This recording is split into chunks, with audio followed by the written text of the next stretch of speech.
สวัสดีครับผมนายสหรัฐ อิสนนท์รหัสนักศึกษา 631504130 วันนี้จะมาสาธิตสัญญาณนกหวีดและสัญญาณมือของผู้ตัดสินกีฬาฟุตบอล 1. สัญญาณการเริ่มเล่นลูกฟาวล์และลูกลำหน้าหนักยาว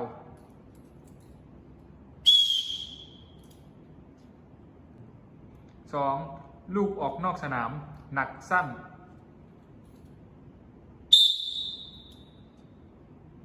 3. เรียกผู้เล่นเตือนผู้เล่นเปลี่ยนตัวหนักสั้นๆ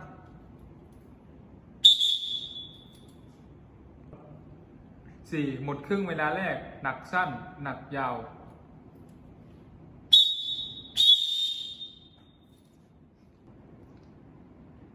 5. หมดครึ่งเวลาหลังหนักสั้นหนักสั้นหนักยาว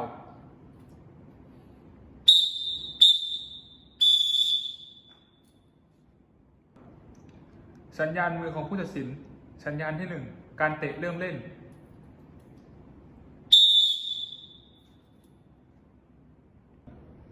สัญญาณที่ 2 ลูกฟาวล์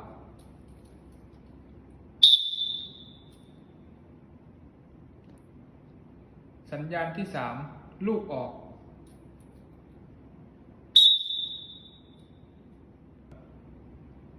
สัญญาณที่ 4 เตะจากประตู เตะจากประตู